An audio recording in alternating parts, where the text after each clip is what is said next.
Hi everyone, this is Maheshwari from Wales University. I am working as an associate professor, Department of Pharmacy Practice, School of Pharmaceutical Sciences, Vistas. So today we are discussing about the meningitis. So itis means inflammation. So inflammation occurs in the brain and spinal cord. So meningitis is an inflammation, that is swelling of the protective membranes, that is meninges. So inflammation occurs in the meninges, is also called as the meningitis. It's covering the brain and spinal cord. So meninges is covering the brain and spinal cord. So inflammation will occur in the meninges, as well as the brain and spinal cord. So a bacterial or viral infection of the fluid surrounding the brain and spinal cord usually causes the swelling. So because of bacterial and viral infections causing the inflammation. And here we can see the normal brain and meningitis brain. So here the first picture is denoted as the normal brain.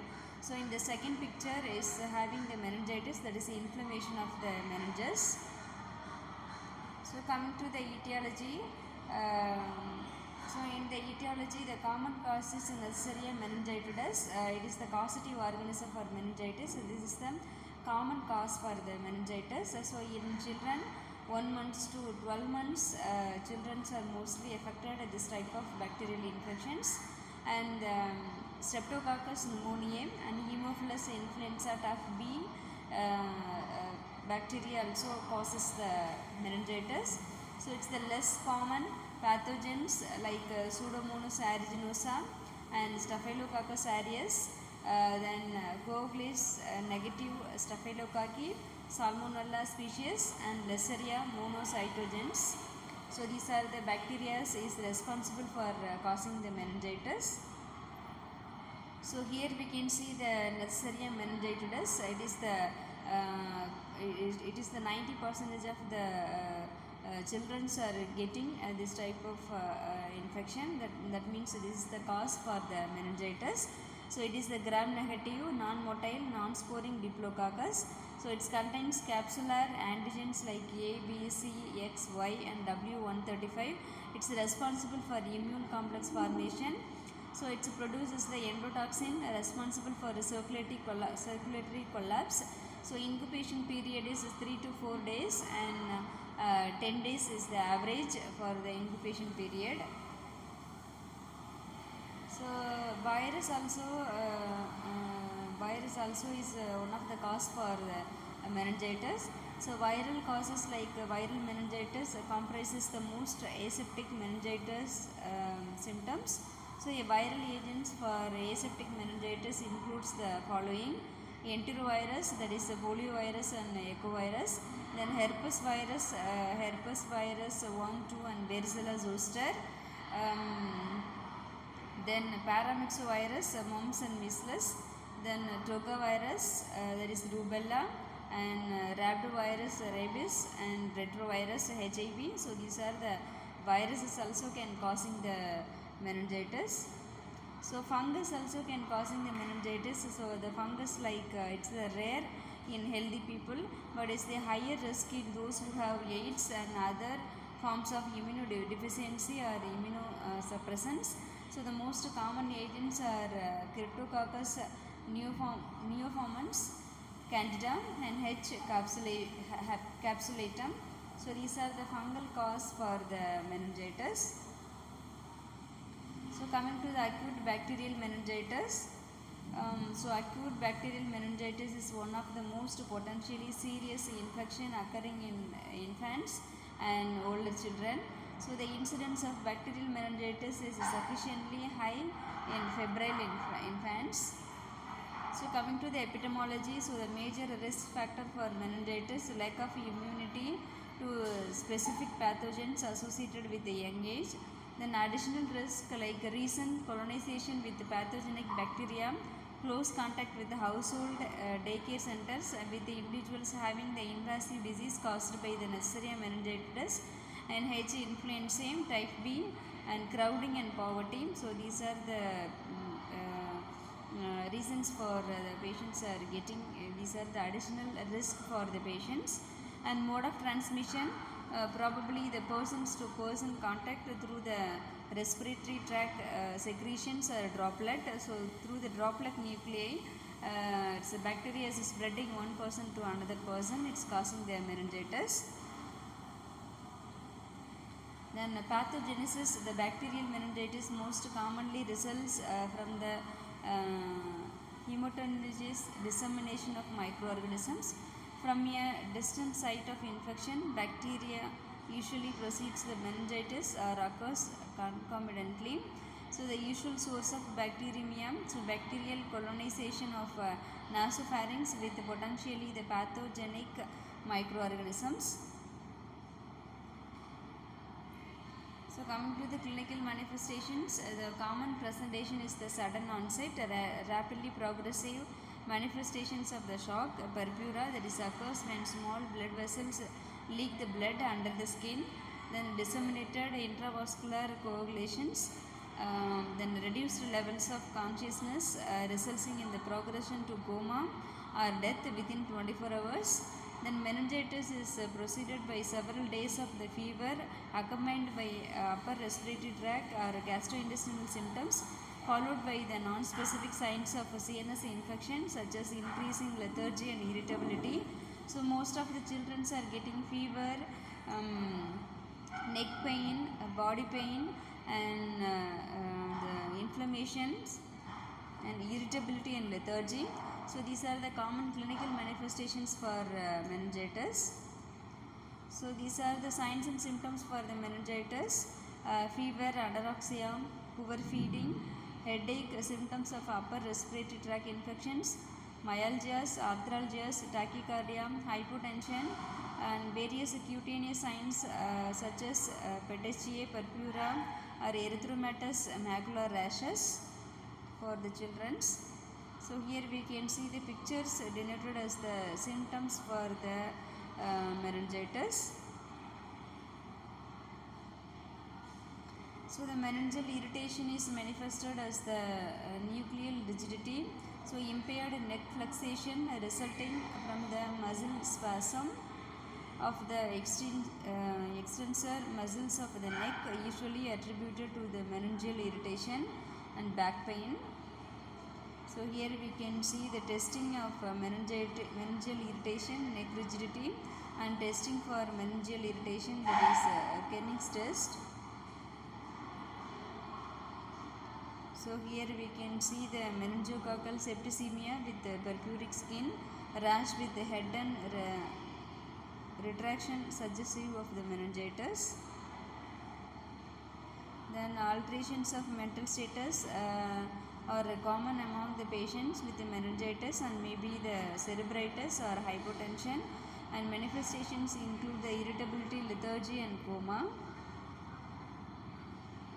And coming to the diagnosis, the CSF study, cerebrospinal fluid study, so confirmed by the analysis of the CSF, which typically reveals the microorganisms on gram strain and culture, and lumbar puncture is done for CSF collection.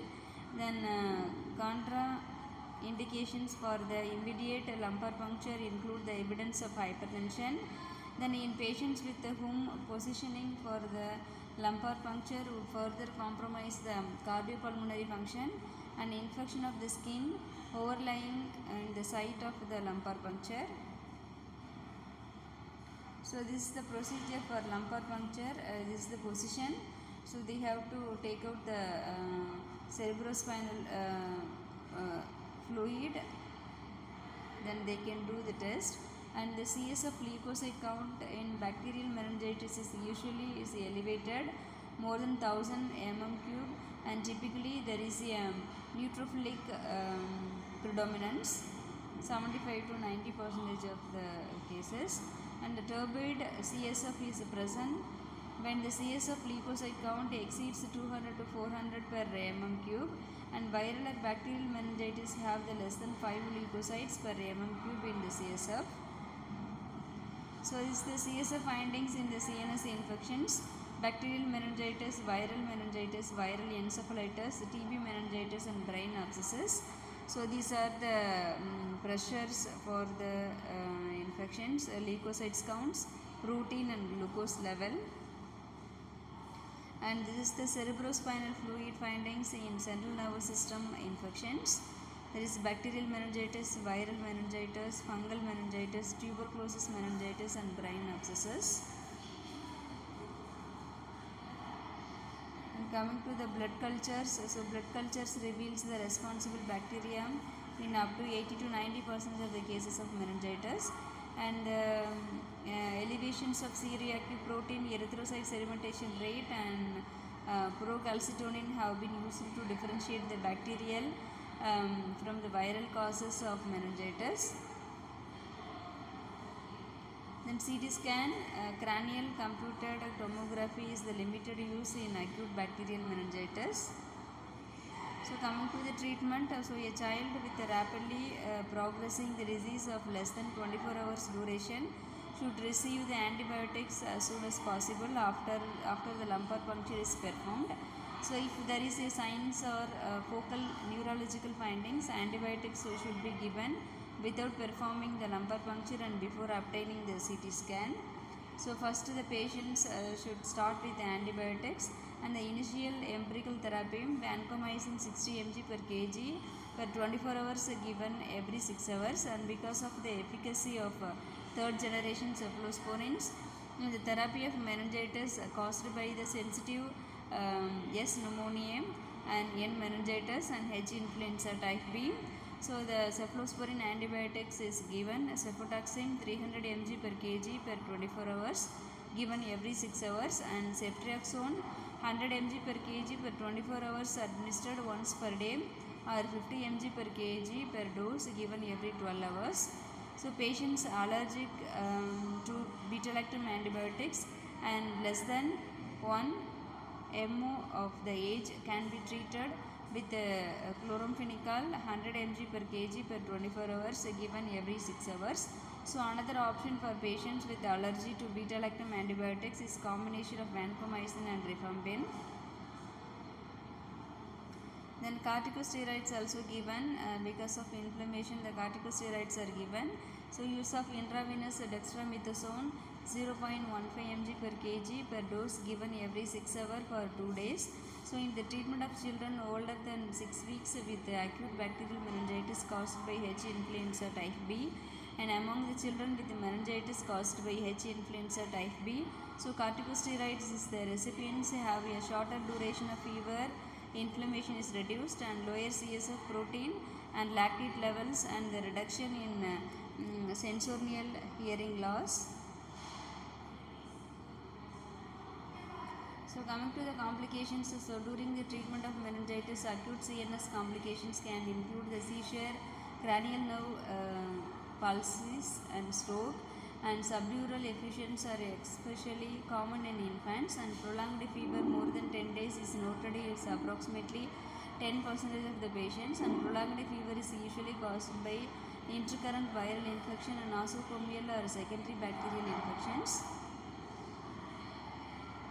Coming to the prevention, so vaccination and antibiotic prophylaxis of susceptible at risk contacts that represent are two available means of reducing the livelihood of bacterial meningitis. So Neisseria meningitis 2 quadrivalent, that is ACYW135 conjugated vaccines. Vaccines are licensed by the FDA. And Menactra is licensed for the use in infants older than 9 months of age, and Menveo for use in the children older than 2 years of age. Then Haemophilus influenza type B, all children should be immunized with H. influenza type B conjugate vaccine beginning at 2 months of age. Then Streptococcus pneumoniae, routine administration of conjugative vaccine against S. pneumoniae is recommended for children younger than 5 years of age. The initial dose is given at about 2 months of age. Then prognosis, so appropriate antibiotic therapy and supportive care have reduced the mortality of bacterial meningitis after the neonatal period to less than 10%. So the highest mortality rate are observed with pneumococcal meningitis, and sensorial hearing loss is the most common sequela of bacterial meningitis and usually is already present at the time of initial presentation. So it is a result of cochlear infection and occurs in many as 30% of the patients with pneumococcal meningitis and 10% of the meningococcal and 5 to 20% of those with H. influenza and type B meningitis. Thank you. Thanks for watching. Thank you all.